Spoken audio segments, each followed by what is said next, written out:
The City at World's End. Chapter 7. Under the Dome. When they came up over the bridge, and for the first time had view of the distant domed city that shimmered in the wan light far out on the desolate plain, Keniston could sense the shock of doubt and fear that ran through all of his host who were seeing it for the first time. He could see it in all their peering faces, pale and strained in the red light of the dying sun. Even he, seeing it for only the second time, felt an inner recoiling. With his mind still filled with every sight and sound and smell of the old town they had left, the alien, solemn, deathly city of the dome seemed to him impossible as a refuge. He choked down that feeling. He had to choke it down. It was go on or die. "Keep moving!" he shouted, sounding the jeep's horn to command attention, gesturing authoritatively forward. "Keep going!" He conquered that brief pause of recoil, got them moving over the ridge, skidding and sliding down the other slope in clouds of heavy dust. He glimpsed Mayor Garris staring ahead, his plump face shocked and pallid. He wondered what Carol was thinking as she looked out at the lonely shining rubble in the sad wastes. The endless caravan, shrouded in dust, was halfway down the long slope when Keniston heard a raging of horns and looked back. An old sedan had stopped squarely in the middle of the narrow track the trucks had beaten down across a shallow gully. Cars were pulling out around it, wallowing in soft earth, jamming their low-hung frames against the banks, getting inextricably tangled. Behind them, the line was damming up. Keniston yelled to Lauber to keep the head of the caravan moving on toward the distant dome, and then sent his jeep snorting back along the line. A knot of people had collected now around the offending sedan. Keniston hastily shouldered his way through them. "What the hell's going on here?" he demanded. "Whose car is this?" A weather-beaten middle-aged man turned to him, half scared, half apologetic. "Mine. My car. I'm John Borzak." He gestured to the back seat of the old sedan. "My wife, she's having a baby in there." He added as an afterthought, "My fifth." "Oh, Christ, that's all we needed," Keniston cried. Borzak looked instantly guilty. He looked so sad that Keniston began to laugh. Suddenly, all of them were laughing, in sheer relief from nervous tension. He set men scurrying to get a doctor and ambulance out of the procession, and meanwhile willing hands carefully rolled the old sedan a little aside. The dammed-up lines of cars began to roll again. But the pause, the waiting, the minutes spent in staring at the drear landscape, had been too much for some of those in line. Keniston saw cars, only a few of them as yet, curving out of line and scrambling on the slope to swing back toward Middletown. He'd feared that above all things. People of a 20th century Middle Western town, could take only so much of the unknown. But he had to stop them, or panic would spread like fire that nobody could stop. He bucketed the jeep after them, got ahead of them by the advantage of his four-wheel drive, and then blocked their way back and stood up in the jeep and shouted at them and pointed ahead. A man who looked like an aging carpenter, with a knobby face sheet-pale now, cursed Keniston out of the depths of his fear. "We're not going out to die in this damned desert! We're going back home!" "You'll never even get near it," Keniston warned. "There are special guards who won't let anyone back into Middletown. Get it into your heads that the place is a death trap, will you?" "Oh, Hugh, maybe we'd better go on," whimpered the shapeless woman beside the man. "Like hell we will! I'm a free American, and this isn't any dictatorship." Keniston found the only argument that could sway these people who were recoiling from the deathliness of the desert. "If you go back, if you do get into Middletown and stay there, you'll soon be all alone there. You and the few like you. All alone, here at the end of the world, with the night and the cold." That got to them, replacing their fear with a greater dread, the dread of aloneness in this lonely world. The knobby-faced man looked sick and trapped, but he finally turned his car around, and the other cars followed him back into line. Keniston's squad cars had come up, but they weren't needed. He told them, "Watch the line close. Don't let one start to turn again. Not one." He fought the jeep back up along the line, choking on dust and exhaust fumes, hanging precariously to the wheel, deafened by the continuous roar of motors. At the head of the caravan, he was at least out of the dust, and could look ahead at the distant city. It was still only a shimmering, tiny bubble on the horizon, only a glittering point lost and drowned in the vast indifference of the ochre-colored wastes that stretched— how far? Clear around the world, over the beds of dried-up oceans and the sites of vanished cities? Was the bottom of the Atlantic like this? Was New York? Was Paris? Were the poles? He had to forget that and keep his mind on the city ahead, on the job of getting these thousands of people to it, for if he didn't, the weight of the whole dying world would come down upon him like an avalanche, and he would cease to struggle. The world couldn't all be like this. There must be green valleys and people somewhere yet. But there wasn't time to think of it now. They had hit the road that led to the portal, and the dome of man's last refuge was towering, colossal, in front of them. He saw that Hubbell's men had closed the portal. That would be the first step, of course, to conserve what warmth there was and keep out the frigid wind. It opened now to receive them, and an armed man waved and smiled, and then clung on to the side of the jeep. "Straight up this boulevard and then turn. I'll show you. Yeah, we got the section ready. No sign of anything. I don't think even a mouse lives here anymore." A pause. "I'm sure glad you people have got here. This place is so damn quiet, it would scare you." The tall, white, silent towers watched them, the long line of dusty cars and trucks and buses that crept along the empty boulevards. The noise of motors greatly magnified echoed and rebounded from the walls and was repeated faintly from the dome, and the very shocking loudness of the sound made Keniston shiver. Apart from that mechanical racket, a curious hush had come over the Middletowners. All down the lines, heads were thrust forth out of car windows, looking, peering, savoring the height of the buildings whose tops they could not see, staring at the lines and colors that were alien to all they knew, listening to the emptiness. Keniston knew how they felt. It was too big and too strange. Even a native New Yorker would have found awe among these mighty towers, and to the folk of Middletown, used to the little slate-roofed houses and the squat buildings of dingy brick, they were overpowering, crushing, with something in them of dread because they were all deserted. The head of the caravan reached a section that was barred off with ropes. The ropes were laid aside, and the cars went in. Hubbell's advance squad was ready.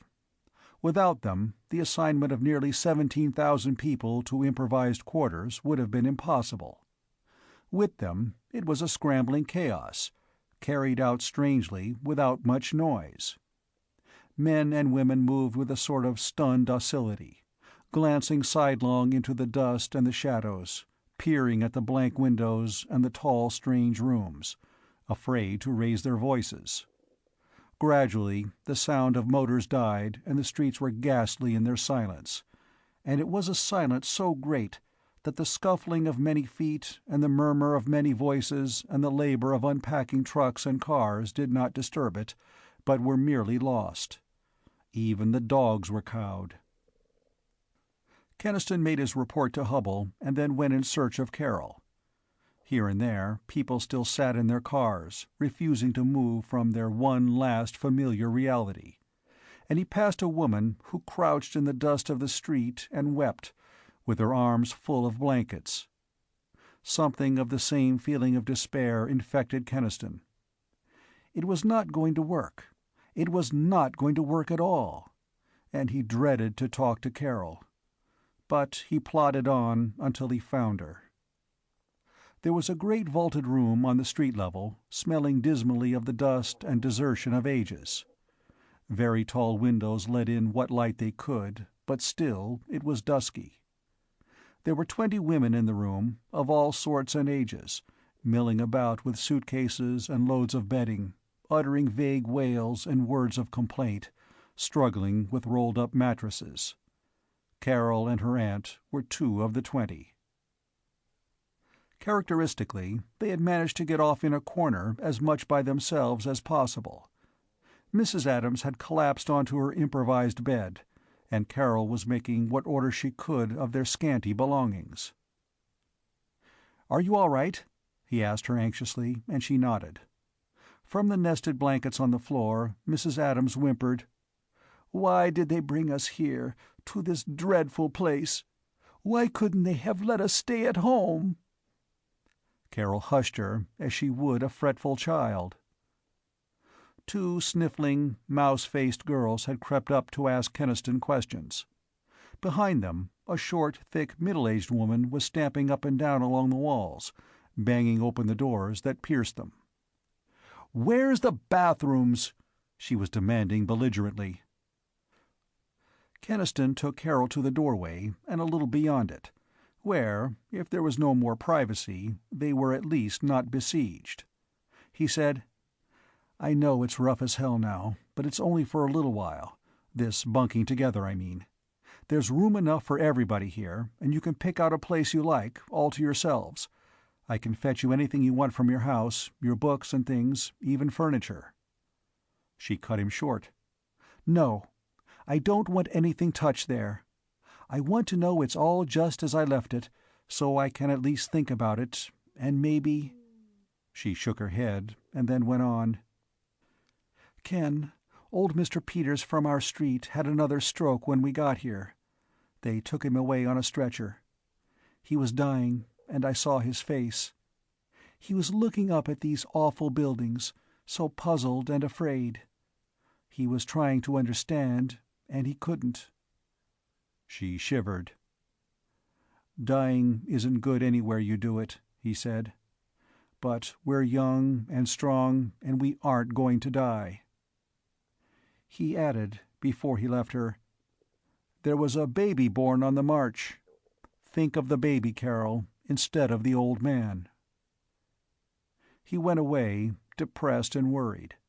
Carol seemed different, and he didn't think it was just her tiredness. Perhaps she had roots too deep, not just in Middletown, but in the pattern, the state of mind. Well, the pattern was smashed forever now, and she and all of them had to adjust. Keniston had gone 2 of the long squares, sunk in his disturbed thoughts, before he realized that a change had come into the streets. He tried to think what it was. People were more in the buildings now, and less in the cars, but that was not all of it. There was something. The streets had suddenly come alive. The children had done it. Overawed at first by the strangeness and the silence and the behavior of their elders, it had slowly dawned upon them that here was a whole great city lying ready to their hands, fabulous empty buildings full of mysteries and treasures, new streets, new narrow ways behind them, all virgin territory to be explored. By 2s and 3s, the venturesome spirits had started out and taken others with them. And now the lofty hallways rang with shouts and running feet. Small figures scudded to and fro across the pavement. The shadows teemed with motion, with screams and squeals and the voices of parental anger.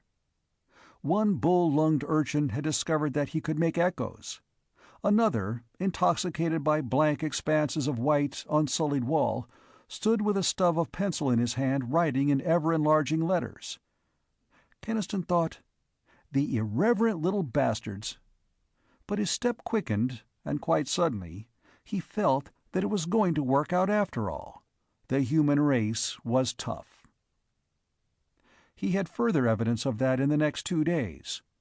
The great waves of the migration poured down across the dusty ridge and in through the portal, the clamorous thousands of wheels and motors, the countless faces and peering eyes. And for those who came on the second day and on the third, it was not so bad as it had been for those who came first. The 17,000 pioneers had lifted the curse of the empty stillness. Community kitchens, working on oil and gasoline ranges, filled the air with the homely, cheering smell of coffee. There was hot food, and the excitement of searching out friends and comparing notes. Indefatigable housewives busied themselves with brooms and drove their husbands to cleaning windows and whacked their unruly children. And the cars piled up in lines along the streets and boulevards, the Plymouths and Nashes and Chevrolets and Fords, incongruous in this dreamlike city of an elder Earth. On the third day, they brought the sick and put them in the hospital. They brought the prisoners from the jail and locked them away in another building. A great structure on the central plaza became the city hall. And by that third night, not a soul was left in Middletown. All were here under the great dome of the alien city. "We'll call this place New Middletown," Mayor Garris had proclaimed. "Makes it seem more like home." Keniston walked with Carol that night down one of the dark main avenues of the domed city. There was candlelight and lamplight from doorways and tall windows. A baby wailed from inside a dark doorway and was hastily soothed. Dogs barked defiance to alien ghosts. A tinny phonograph sang somewhere, "I can't give you anything but love, baby." Keniston thought that the streets of tall white buildings looked down with their windows as with eyes, amazed, bewildered. This city beneath the shimmering starlit dome had had silence for a long, long time. Silence and the slow swing of the cold red sun and the farther stars. Could a city remember, Keniston wondered? Did this one remember the old days of its builders, the lovers who had walked its ways and the children who had known its nooks and corners? Was it glad that men had come again, or did it regret the age-long silence and peace?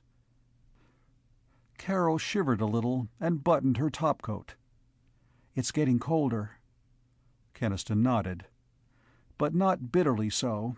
Only like an October night back in our own time. We can stand that." She looked up at him, her eyes dark in the white blur of her face. "But how will we live here, Ken? I mean, when the food from Middletown's warehouses run out?" He and Hubble had known the question would come up, and had the answer for it. Not a perfect answer, but the only one. "There are big hydroponic tanks farther over in the city, Carol. The people here raise their food in them. We can do the same. There are plenty of seeds in Middletown." "But water?" "Lots of it," he answered promptly. "Big underground reservoirs that must tap deep water-bearing strata. Hubble had it tested, and it's perfectly safe." They walked on to the edge of the plaza. Now the moon was rising, that copper-colored, unreally big moon that was so much nearer Earth than in the old times. Its coppery light poured through the dome upon the city. The white towers dreamed, the chill deepened. The whole mighty past of dead Earth seemed to crush down upon Keniston. Millions of years, trillions of lives full of pain and hope and struggle, and all for what? For this? Carol felt it too, for she pressed closer to him. "Are they all dead, Ken? All the human race but ourselves?" He and Hubble had the answer for that too, the answer they would have to give to everyone. "There's no reason to assume that. There may be other cities that are still inhabited. If so, we'll soon contact them." She shook her head. "Words, Ken. You don't even believe them yourself." She drew away from him. "We're alone," she said. "Everything we had is gone. our world, our whole life, and we're quite alone." He put his arms around her. He would have said something to comfort her, but she stood stiff and quivering, and suddenly she said, "Ken, there are times when I can't help hating you." Utterly shocked, and too bewildered to be angry yet, he let her go. He said, "Carol, you're wrought up, hysterical." Her voice was low and harsh. The words came fast, as though they could no longer be held back. "Am I? Maybe. But I can't help remembering that if you and men like you hadn't come to Middletown with that secret laboratory, 50,000 people wouldn't have had to suffer for it. You brought this on us." He began to understand now all that had been behind Carol's taut manner and unfriendly silences, all the blind resentment that had focused upon himself. He was for the moment furiously indignant, the more so because what she had said stung him on a sensitive nerve. He stood, almost glaring at her, and then his anger washed away, and he took her by the shoulders and said, "Carol, you're not making sense, and you know it. You're bitter because you've lost your home, your way of life, your world, and you're making me a scapegoat for that. You can't. We need each other more than ever, and we're not going to lose each other." She stared at him rigidly, then started to sob, and clung to him, crying.